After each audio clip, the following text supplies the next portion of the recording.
की एकादशी फाल्गुन शुक्ल पक्ष। श्री कृष्ण जी बोले हे दुष्ट फाल्गुन मास के शुक्ल पक्ष की एकादशी का नाम आम्ल की है। एक समय वशिष्ठ मुनि ने राजा मानदाता से पूछा कि हे गुरुदेव समस्त पापों को नाश करने वाला कौन सा व्रत है। वशिष्ठ जी बोले कि हे एक पौराणिक इतिहास कहता हूँ सुनो। वैदिश नामक नगरी में चंद्रवंशी राजा चत्रस राज्य करता था। वह बड़ा धर्मात्मा था। प्रजा भी उसकी वैष्णव थी। बालक से लेकर के वृद्ध तक सभी एकादशी व्रत किया करते थे। एक बार फाल्गुन माह के शुक्ल पक्ष की एकादशी आई और नगर निवासियों ने व्रत करके रात्रि को जागरण किया। मंदिर में कथा कीर्तन करने लगे। एक बहेलियो जो कि जीव हिंसा से उधर पालन करता था उस मंदिर के कोने में जा बैठा। आज उस शिकारी ने दिन भर खाया पिया कुछ भी नहीं था। वहाँ विष्णु भगवान की कथा था। एकादशी का व्रत का महत्व सुना। रात्रि व्यतीत हो गई। प्रातः काल घर को चला गया और भोजन किया। कुछ समय पश्चात उसकी मृत्यु हो गई। आम्ल की एकादशी के प्रभाव से उसका जन्म राजा विदुर के घर हुआ।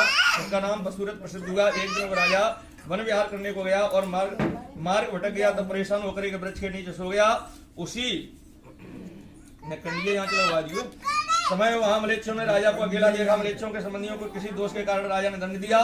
इस कारण से वे उसे मारने आए थे। मलेच्छों ने राजा के ऊपर अस्त्र शस्त्र से प्रहार किया परंतु उनके द्वारा छोड़े गए अस्त्र शस्त्र वापस नहीं उन्हीं के ऊपर पड़ने लगे। उसी समय राजा के शरीर से एक सुंदर कन्या उत्पन्न हुई और उसने कालिका के समान सभी मलेच्छों को मार डाला। जब राजा ने जगतर के शत्रुओं को मरा हुआ देखा तो आश्चर्यचकित होकर के मन में कहने लगा मेरी रक्षा किसने की है।